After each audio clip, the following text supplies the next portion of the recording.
Boa tarde, que alegria estar na sua companhia. Você que me acompanha de todo o Brasil, estamos via satélite, canal digital aberto. Também estamos pelo YouTube, TV Evangelizar Oficial. Estamos em 22 capitais.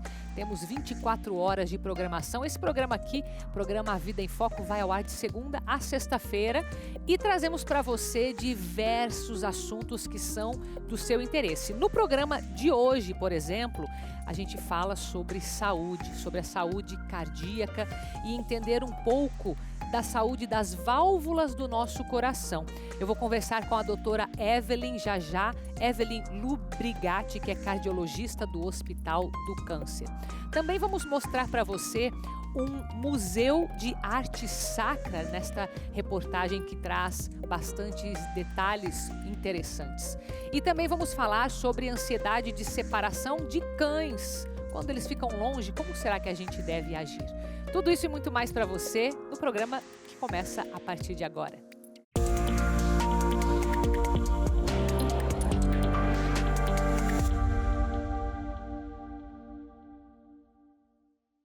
E nós começamos o programa de hoje falando sobre saúde cardíaca e especificamente sobre as válvulas do coração. Nós queremos pegar essa especialidade para que você fique atento, afinal, o coração é responsável por toda a circulação do nosso organismo.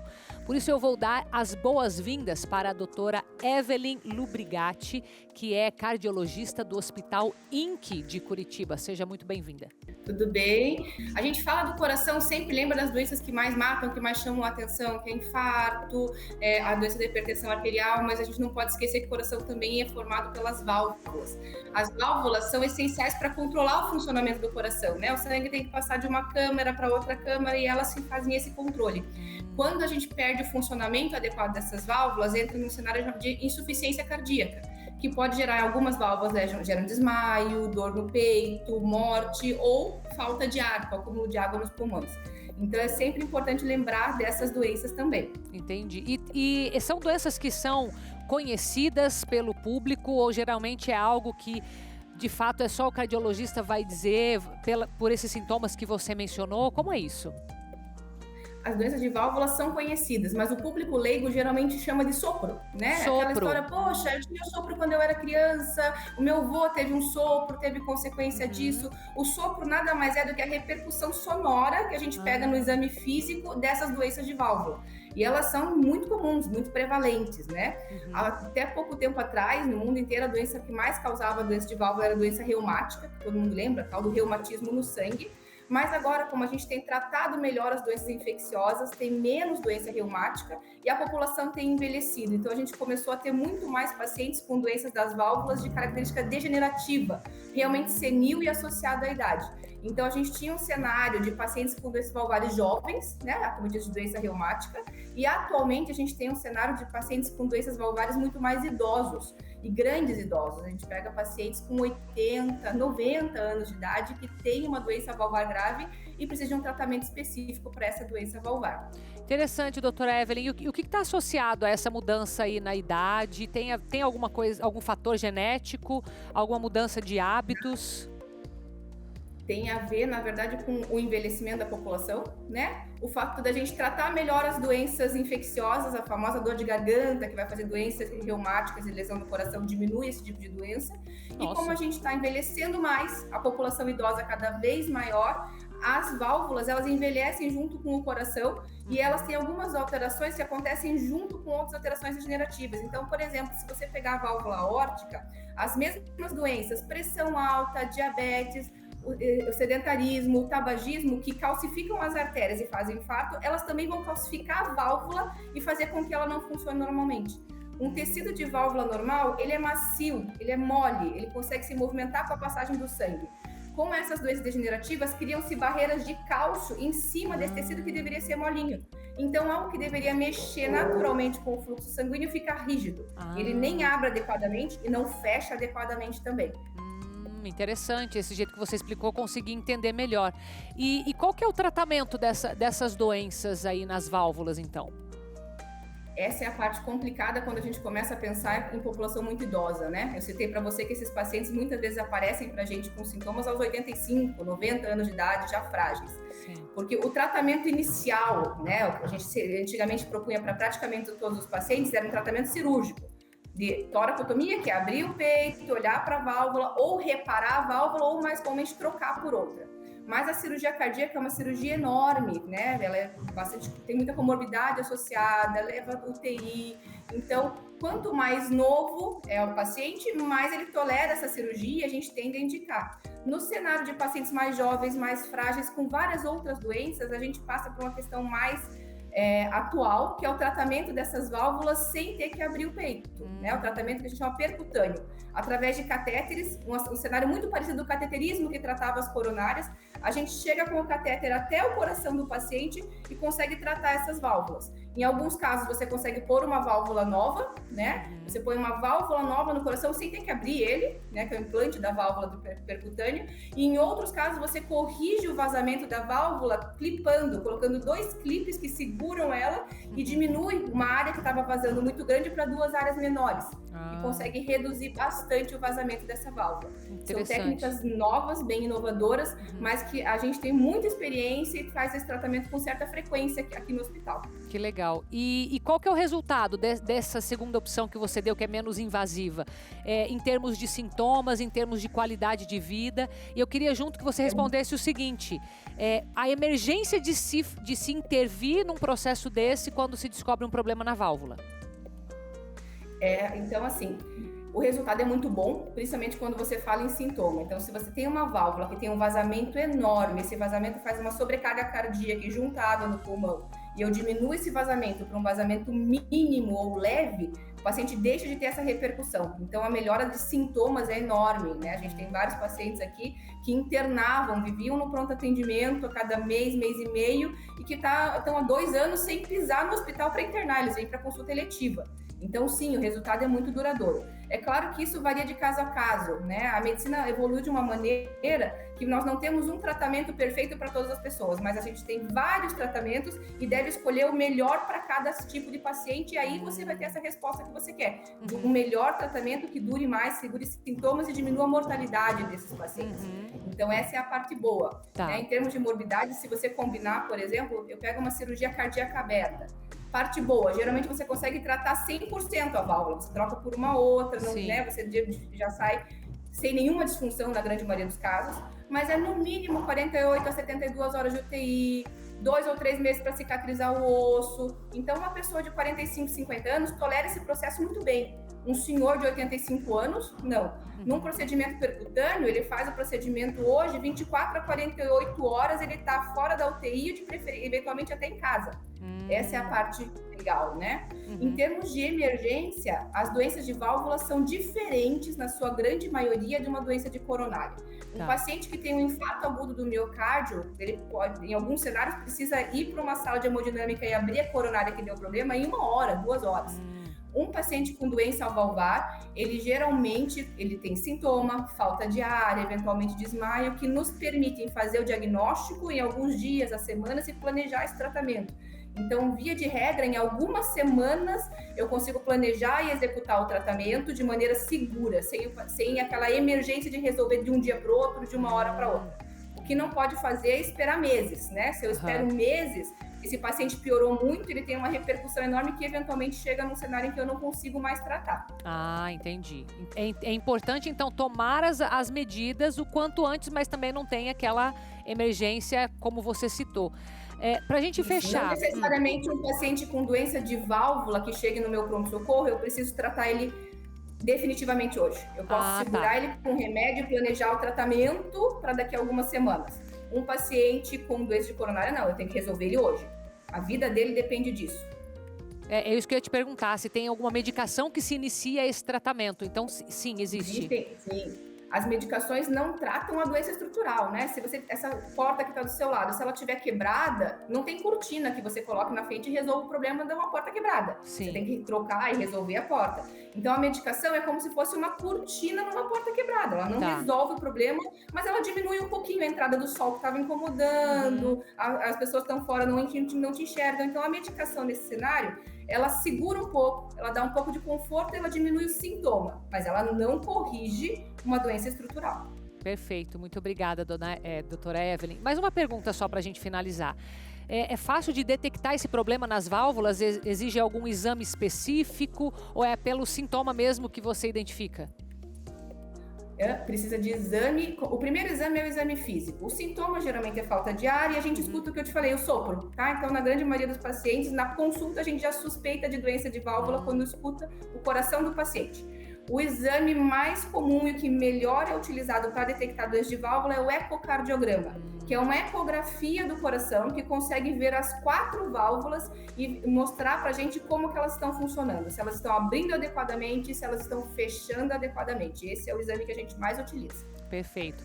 Agradeço muito a tua participação. Eu sei que você teve que encaixar na tua agenda, tanto que ela não conseguiu vir presencialmente aqui, nos atendeu do consultório. Muito obrigada, muito boa a nossa conversa. Tá falando direto do Hospital INC de Curitiba, doutora Evelyn. Muito obrigada, tá? À disposição. E eu quero fazer um convite para você agora que está acompanhando a TV Evangelizar, porque nós estamos próximos de um evento que é dos mais tradicionais na obra Evangelizar, que são as 24 horas em oração. Você já participou de alguma? Pode até compartilhar conosco nas redes sociais. A gente estará reunido em oração, literalmente são 24 horas, tá? Não é só marketing isso não, são 24 horas na presença do Santíssimo. E esse ano, rezando especialmente pelas famílias. Olha só o tema que nós vamos ter aqui. 24 horas em oração pela cura e restauração das famílias, com o lema: Ele fortalece o cansado e dá grande vigor ao que está sem forças. Vai ser transmitido direto do Santuário Nossa Senhora de Guadalupe Jesus das Santas Chagas para todo o Brasil no próximo dia 24 de junho, e você é nosso convidado mais do que especial. A gente vai para um intervalo agora e na volta a gente fala sobre um museu de arte sacra e ainda no programa de hoje falamos também da saúde dos pets e a ansiedade por separação. Eu volto já.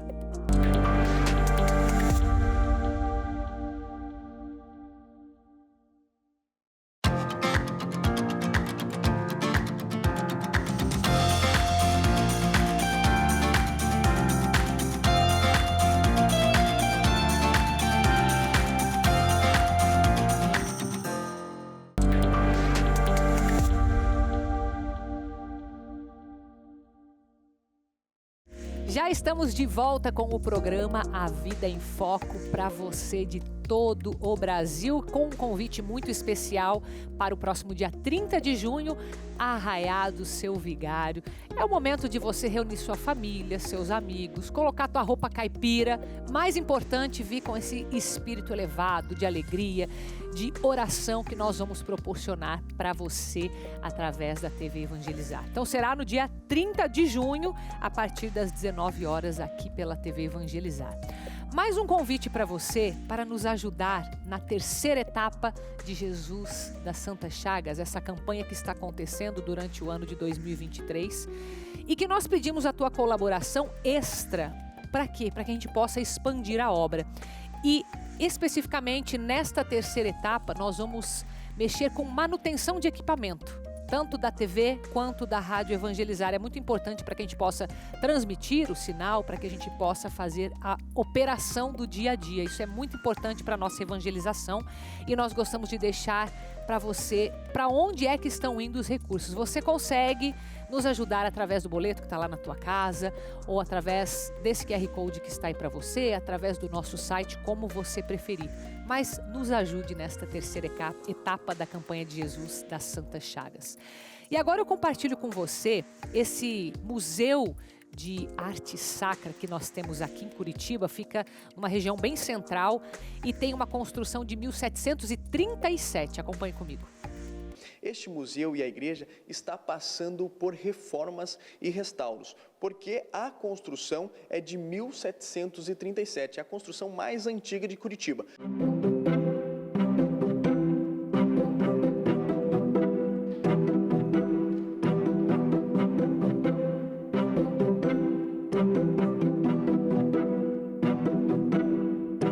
A gente gente começou fazendo primeiro uma descoberta, porque o museu estava todo fechado, com mobiliário ainda antigo.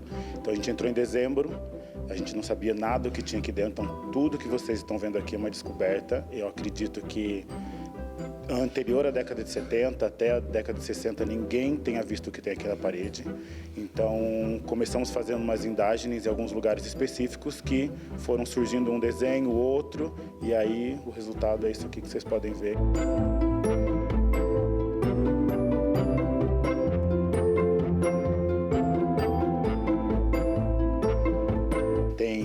Pinturas que são anteriores a 1880, que é a chegada do imperador, mas a grande maioria dessa sala foi decorada justamente para a recebida da família real em 1880.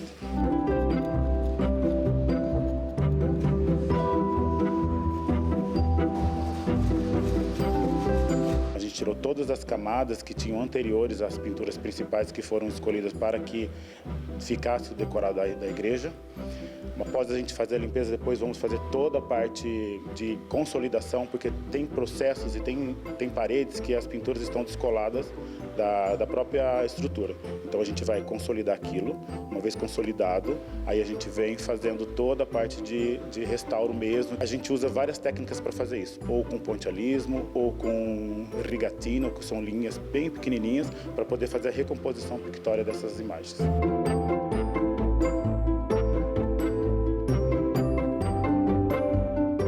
De 1726, eu acho que essas duas estruturas elas estão bem expostas, a gente consegue ver todo um trabalho feito no século XVIII aqui, que posteriormente foi feita uma reforma, né? Foi feita uma grande reforma para receber a família real e imperial, então por isso que ela teve esse maior cuidado, porque era uma igreja que estava à margem das igrejas da cidade. Por consequência dessa vinda dos imperadores, é que ela se tornou uma catedral, e aí vieram todos esses artistas para fazer esse trabalho espetacular que a gente descobriu agora em dezembro.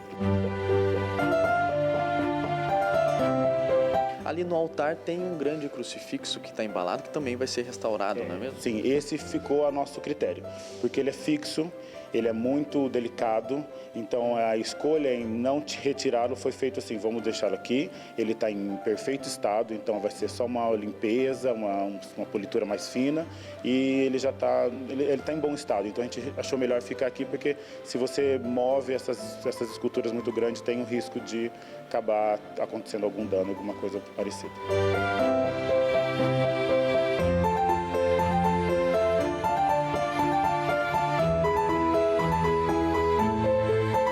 Quando o público puder entrar aqui e encontrar esse novo museu, eles vão ter a mesma sensação que eu tive ao retirar a primeira pintura e encontrar o primeiro risquinho de desenho, mas de um tamanho gigantesco, de uma delicadeza imensa, uma qualidade pictória super grande, que eu acredito que em poucos lugares da cidade de Curitiba é possível ser encontrado.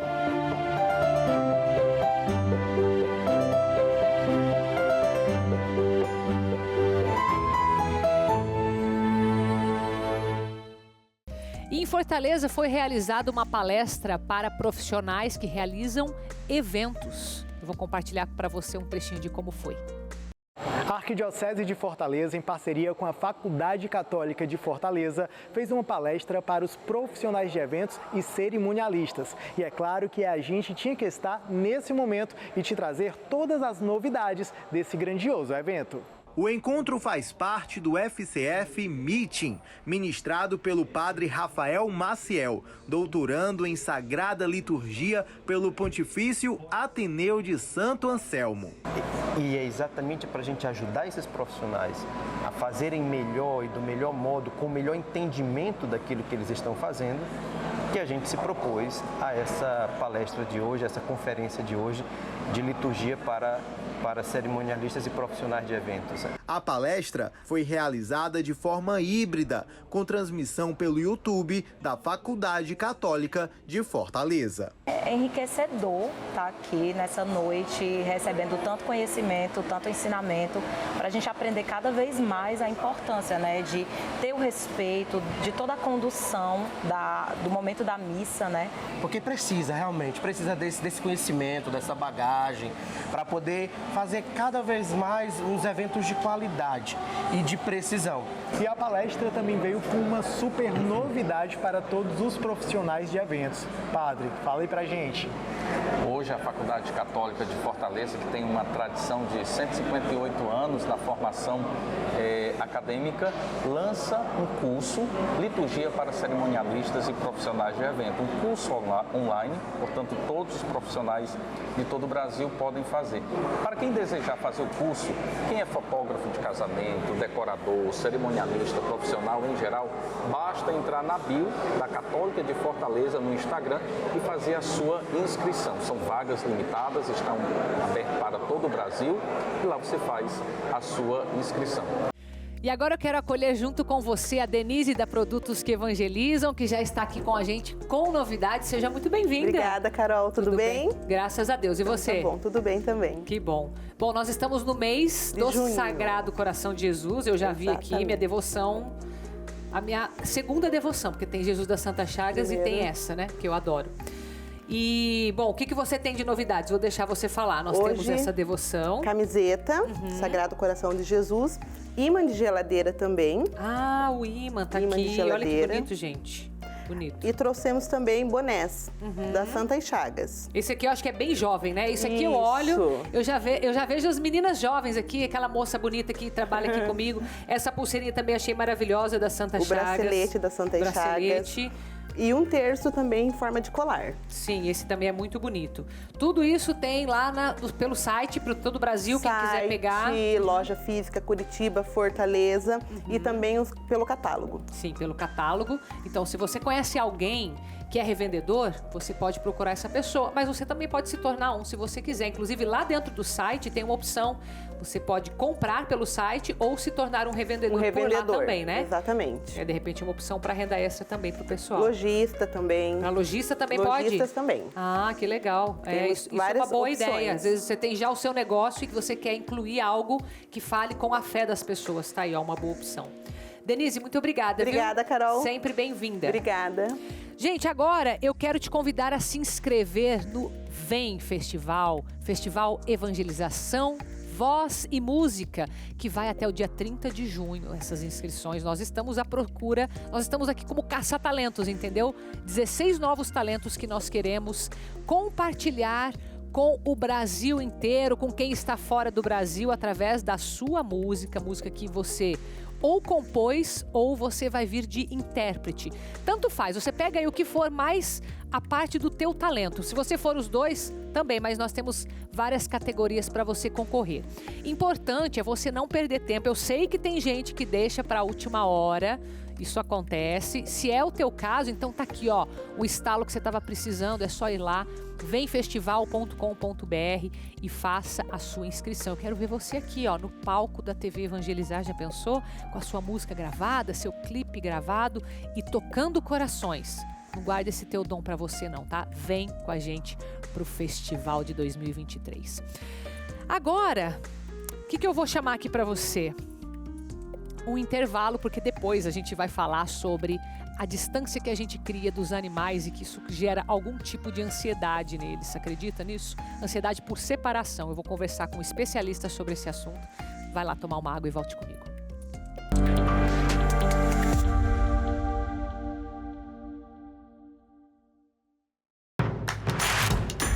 Não perca mais nenhum vídeo da TV Evangelizar. Inscreva-se agora.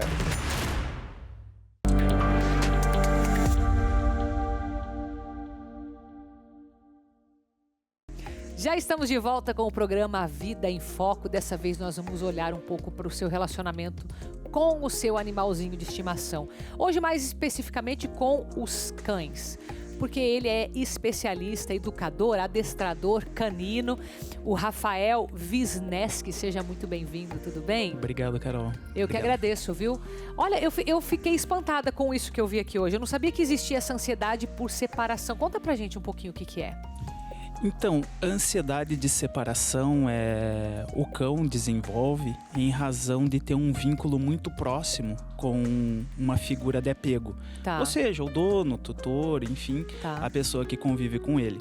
E hoje em dia esse é um problema sério, porque muitas vezes a pessoa vive sozinha, ou um casal, ou algo assim, e tem o bichinho de estimação. E ele fica sozinho em casa, por exemplo? E ele fica sozinho em casa, sem nenhum tipo de atividade, né? Então, como o cão é um animal gregário, na ausência dos seres do grupo dele, ele começa a despertar uma série de comportamentos que são desajustados, né? Então ele sofre com isso. Sofre bastante com esse tipo de situação. Agora, você colocou uma situação. Isso tem a ver com o tempo que esse animal vai ficar sozinho? Por exemplo, ele passou muitas horas e isso é a causa? Ou não? Tem algo a mais ali que precisa ser tratado? Às vezes um cão que vai manifestar essa ansiedade com algumas poucas horas, enfim. Hoje, a gente observando muito isso, a pessoa muitas vezes não consegue descer e levar o lixo na... É mesmo? Que ele já fica com isso, com esse sentimento aí. Exatamente, porque o que acontece? A ansiedade nada mais é que um estado subjetivo emocional, né? Tá. Então, essa situação, o animal, ele percebe através de algumas dicas ambientais que ele vai ficar sozinho. Então, por exemplo, assim, o tutor, ele tem uma rotina de manhã. Então ele prepara café da manhã, esquenta a água, daí faz barulhinho da água, vai ao banheiro, escova os dentes, pega a chave do carro, fecha a porta e vai embora. Pronto, ele já... Isso são dicas ambientais que vão trazendo essa angústia para o animal, muitas vezes antes mesmo do bichinho, antes mesmo do tutor ter saído. Então, esse tipo de situação acaba gerando muitas vezes até a simples percepção de que vai sair de casa por um mínimo tempo, já tem mesmo todo esse quadro. Mesmo que não saia, ou mesmo que tenha mudado a rotina, ele não vai saber. Mesmo que não saia, muitas vezes a pessoa não consegue ir ao banheiro e o bichinho tá lá batendo na porta. Olha só. Tem casos bem sérios. Sim. E ele dá sinais? Qual que é a manifestação nesse animal de que ele tá com essa dependência aí? Porque é uma dependência, né? Sim, é uma dependência. É muito interessante porque ela é muito semelhante à própria dependência química.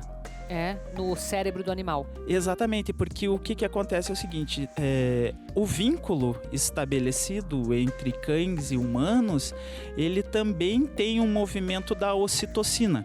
Tá. Que a ocitocina, ela é um neurobioquímico, então nada mais é do que um químico. Sim. Então o animal, ele acaba ficando viciado em função desse afeto. Na ausência do afeto, você tem uma queda muito grande da ocitocina. E ele começa a apresentar. Ele percebe isso. E ele começa a apresentar daí comportamentos completamente aleatórios. Daí a gente vai ver a hipersalivação, né? Que começa a salivar bastante, aquelas arranhaduras na porta, tem cachorro que se automutila, queda de pelo, vocalização excessiva, enfim, uma série de comportamentos desajustados. Então é fácil de perceber esse desajuste aí. É fácil de perceber esse desajuste. Primeira coisa o cachorro, ele não dá espaço de tempo para o tutor, tá grudado o tempo inteiro. E na percepção dessa ausência da figura de apego, ele já começa a apresentar esse tipo de comportamento que eu acabei de falar. E tem tratamento para isso? Sim, tem tratamento. É importante, na verdade, assim, é importante que no menor sinal desse tipo de problema, as pessoas procurem ajuda, porque a partir de um ponto que isso se eleva, acaba trazendo sérios problemas. Não só para a saúde do animal, mas também, para a família também, né? Para a família, e tem gente que leva multa de condomínio, começa a ter problema com o vizinho. Dependendo desse perfil, né? Exatamente, então a coisa acaba tomando uma proporção muitas vezes fora do controle. Então, ao menor sinal, vale a pena já procurar um especialista, procurar alguém que trabalhe dentro desse ramo do comportamento animal, para que já colabore com essa melhoria do bem-estar do bichinho. Tá, você falou alguém da área do comportamento, então é algo que você que é adestrador, você vai ensinar alguma coisa comportamental para esse animal, ou também tem alguma questão medicamentosa junto? Basicamente, a gente tem que observar alguns pontos. Então, o que acontece? Quando o animal ele já apresenta um problema de comportamento, então no caso da síndrome de ansiedade de separação, a gente vai enfocar em três bases. A primeira base é observar o bem-estar animal. Se aquele animal ele está adequado, assim, o bem-estar dele está adequado. Tanto a gente verifica algumas questões clínicas, mas a gente vai muito mais a fundo nessa parte emocional, certo? A segunda coisa é a gente percebe uma falha de comunicação. Então, o que acontece? Quando a gente está com um bichinho, a gente estabelece uma comunicação interespécie. Tá. Então a gente percebe que há algumas falhas nesse ponto. E a terceira situação que a gente observa é se esse animal ele está com uma função bem definida no seio familiar. Porque o que acontece? Em geral, o que a gente tem? São animais que fazem a função de companhia. Tá. Ou seja, ele está lá trabalhando na cabecinha dele. Ele tá fazendo certo, né? Na cabeça dele. Tá fazendo certo. E, na verdade, o que acontece? Eles acabam sendo workaholics, né? Sim. Trabalho, não param de trabalhar. Então, o que acontece? Quando eles não têm o trabalho, quando eles não têm essa vinculação, eles perdem a função. Então, a gente tem que observar esses 3 pontos e adequar tudo isso. Tá. E daí, se muitas vezes é necessário um reequilíbrio dessa química cerebral, aí sim um médico veterinário é consultado para verificar qual é o tipo de medicamento que vai ser utilizado. Mas geralmente essas 3 bases, pelo jeito, já dão uma melhora ou resolvem, né? Ah, sim. É porque daí a gente vai um pouquinho mexer nessa questão estrutural da emoção, de como que a família lida com aquela situação e uma série de outros fatores que a gente tenta trabalhar com o bichinho. Agora, deixa eu te fazer mais uma pergunta que tem a ver com esse tema para a gente finalizar. Quando a pessoa decide ter um animal de estimação, seria interessante, por exemplo, ter um momento de consultoria com um adestrador, com alguém que cuida desse comportamento do animal, para entender qual é o animal ideal para que não chegue num momento desse. Porque tem muita gente que planeja esse momento, né, de inserir o animal de estimação. Esse seria o melhor dos mundos, né? Então, o que acontece? Existe uma série de testes comportamentais, avaliações, possibilidades de encaixe do perfil do bichinho ao perfil familiar. Ah, que legal, sim, tem isso. Tem essa possibilidade, sim, é possível fazer esse trabalho anterior à aquisição do animal ou anterior à adoção de um animal. O que acontece é o seguinte, é muito da cultura brasileira, então em termos de cães, muitas vezes pegou e vai ser igual como era há 30 anos atrás, como era 25 anos atrás. Sim. E houve uma alteração muito grande em relação à questão de rotina das pessoas, a questão de como que está funcionando o dia a dia. Sim. Então, muitas vezes a gente vê que antes as pessoas moravam em casa, com quintal, tinha a função do cachorro era cuidar do quintal. Né? Mudou, é verdade, mudou a função, interessante. Hoje em dia a gente vai na casa das pessoas, o cachorro dorme no travesseiro. É capaz de a pessoa dormir até no sofá e o cachorro dormir na cama. Então há uma mudança nesse relacionamento humano-animal. Verdade. Então muitas vezes as pessoas acabam tendo essa informação mais de um registro antigo de que era assim que era ter cachorro. E na verdade quando pega hoje um bichinho acaba se tornando essa loucura, esse caos, né? Pode acontecer, né? Isso. Então, por isso é importante, nesse primeiro momento, se houver uma orientação de um profissional, pode atenuar bastante os problemas futuros. Acho que é interessante, sim. E você está lá no Instagram também, para o pessoal poder tirar mais dúvidas. Isso. Aparece aí para você. Rafael, muito obrigada, viu? Muito obrigado a vocês pelo convite e até a próxima. Até a próxima. E eu vou me despedir também de você. Nós estamos finalizando o programa. Fica disponível para você no YouTube, mas a gente volta com o nosso próximo encontro. Continue na nossa TV Evangelizar, que é a programação toda especial para você. Beijo, tá? Fica com Deus. Obrigada.